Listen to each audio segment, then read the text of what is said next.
Alright guys, CWL Rippin here today, and hopefully this video will be uploaded at a reasonable time for some of you. It's kind of difficult because I really want to cover CWL Las Vegas, but at the same time, considering the matches finish at like, well at least tonight they'll finish at like 5:30, 6 AM my time, it's impossible for me to make a video recapping it immediately after, so I have to save it for the morning, and then by the time it's uploaded at about this time, you know, maybe it's people are at work or something like that. So I don't know how it's going to work, but I'm at least going to make the video anyway, because very interesting events happened yesterday. So we had the play-in for the pool play for CWL Las Vegas here. So 8 teams from all across the globe. The next 8 on pro points after the ones that got automatically seeded into pools. These guys battled it out in a double elimination bracket to get slotted into pool play. So we'll go through exactly what happened here, what the pools are looking like as a result, and also what the schedule's looking like for tomorrow, because MLG don't really seem to be the best, and the CWL in general are making the schedule incredibly public so people know when to tune in. So anyway, I'll go through that if you guys are wondering. So like if you enjoy, subscribe if you are new as always. Closing in on 5,000 subscribers as well. I've had a couple of comments recently, people saying that like they didn't realise they weren't subscribed because my videos keep popping up in their suggestions. So if that's you and you're interested in subscribing, closing in on 5,000 would be very nice. So regardless, let's get on with some news first. There's a couple of interesting bits of news before we go through this. So a little bit of drama for Killer's team went on. One of their teammates supposedly got very sick. This not Cod Burner account who's been doing some tweets on these sort of things says Supreme Agility, who was on his team, got sick and can't play tomorrow. So this guy called Bullseye that I haven't really heard on supposedly sketched on his team to fill the spot, but now there's some drama in that the team that Bullseye was on, and he's now, you know, sketched I guess on the day of the event to play with Killer's squad. His teammates obviously don't want him to leave, so they've put him into like the coach spot and want him to pay like $700 to leave the team or something like that. So I don't really know too much about this scenario, but regardless, a little bit of an excitement. I think Killer's team will probably be fine. They'll be able to get someone. Even Neslo said that he was down to play, I thought, which would be a crazy situation. But anyway, so Slossboss's team going into the open bracket, of course. A little bit of last minute drama for them. In addition, FaZe Clan Black pick up a squad of Gravity, Tish, Phantoms, Asim and Mosh. These guys won the last 2K actually, beating out Str8 Rippin in the final. So clearly some talent here. Whenever I talk about these guys, I talk about the Conquest team. These guys are now on FaZe Clan Black called FC Black or something like that. It's not a FaZe team, it's kind of like an academy team. Kind of what E United had with the cadets, but these guys can actually play. So quite an interesting scenario. And anyway, let's get on to the real news of the day, in that the play-in tournament concluded like this. So here are the participants: the Pittsburgh Knights, Mindfreak, Imperial, Tater Minds, Gone Gaming, UYU, Str8 Rippin, and Team Divine. So these are the rosters right here if you want to have a look through.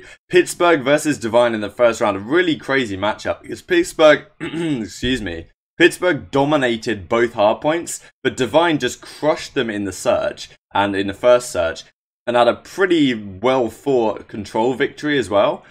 And then game 5, you know, Pittsburgh just got the better of them, I guess. Gone Gaming were just terrible. I don't think they won a map. Yeah, they lost 3-0 to Tater Minds, then 3-0 to Divine. Just damn, like these guys did not show any promise at all. I'm not gonna lie. This was maybe the pick of the bunch. Actually, no. This series was the pick of the bunch between UYU and Str8 Rippin, but this one was also crazy. Like, as a European Call of Duty fan, the chokes that we started the year off with do not bode well at all, because Imperial went up 2-0 over UYU. They won the hardpoint 250-140 and 6-2 in the search. Then they lose a relatively hard-fought control, get beaten in a very close fashion in the second hardpoint, and then game 5, they're up 5-2.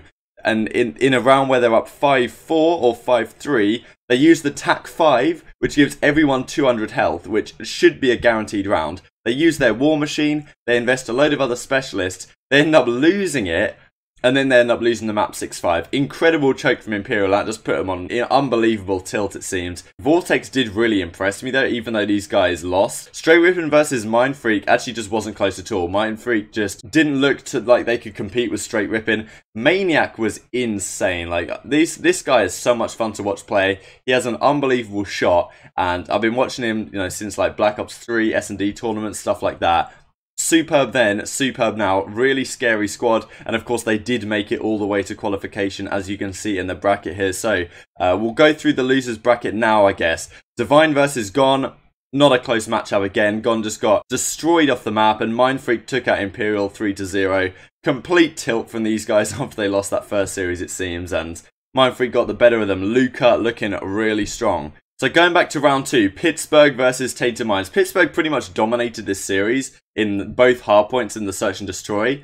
Tainted Minds won a really convincing control there, which is, I don't really know if I'll have the time to cover control again in future videos, but I do think there's a bit of an issue with the streaky nature of it. Tainted Minds got a really good start. They won the first round, and they were like, you know, they started getting most of the kills at the start of the second round. They got all their score streaks, they got all their specialists, and then it's just over if you're the other team. Because it's so kill-based, let's just get the sniper's nest out, let's just get the, you know, the war machines out, and because we get them before they do, because we have more kills, it's just impossible for Pittsburgh to get back in the game. So, at the end of the day, they ended up closing it out 3-1. UYU versus Str8 was the pick of the bunch of the matchups for me. This is why we watch Call of Duty, man. Such a good series here. UYU was so close to winning map number 1. I thought they were going to have it, but Maniac turned up big time towards the end and won like 250, 240, something like that.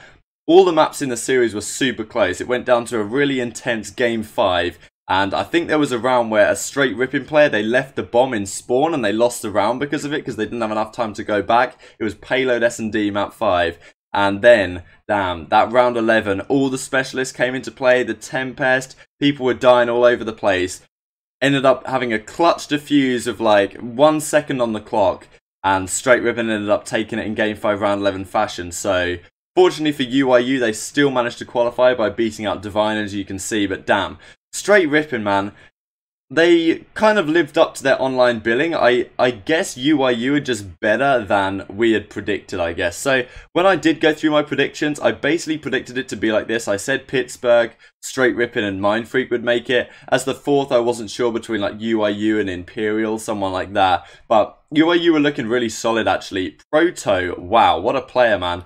Watching him in like Infinite Warfare was like, he kind of reminds me of Shawnee, because whenever I watch Shawnee play on Reciprocity now, he always seems to be beaming everyone. He doesn't seem to be missing, like, he's just dominating. But then you look at the scoreboard, and he's got like a 0.9 or something like that. Seemed like the same with Proto here, even though I'm pretty sure he was putting up better stats than that this weekend, because on this Thursday, because wow, he was just frying people, starting off so many maps, putting in so much damage for UYU, and of course it's some of that old Allegiance squad that have now exited. I believe Allegiance as an organisation is now shut down or something I saw yesterday, so sad to see, I guess, but now they're on this team and they seem to be doing well, got into pool play. So did Str8 impress you as much as you thought they would? Because yeah, that 3-0 against Mindfreak, especially given Mindfreak went on to qualify without losing a map, was very impressive indeed. And maybe it was just UYU putting up a very strong piece of resistance, and I guess Str8 Rippin showed some clutch factor to win that game 5 round 11. So UYU take out Divine 3-1 and Mindfreak win the home battle.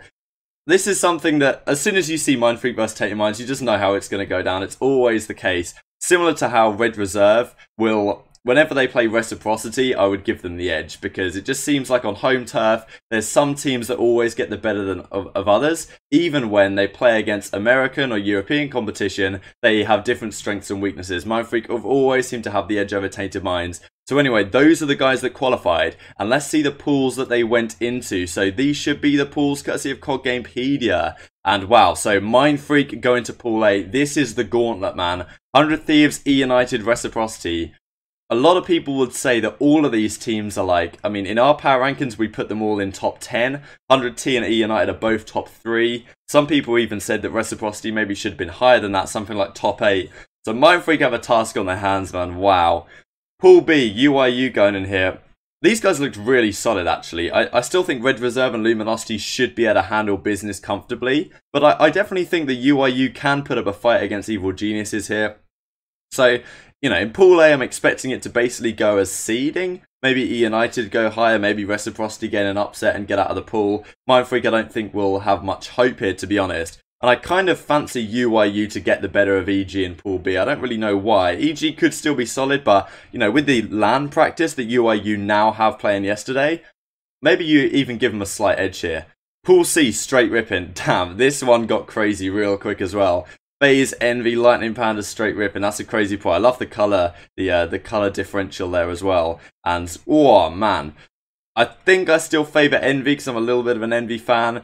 Then who the hell knows? I'm super excited to watch how that pool plays out because I want Lightning Pandas to do well, but if Str8 Rippin can show what they've shown online, whoa, that's a real tough one for both of the real top tier teams in FaZe and Envy to manage to get out. And Pittsburgh go into Pool D. Splice, Optic Gaming, G2 and Pittsburgh.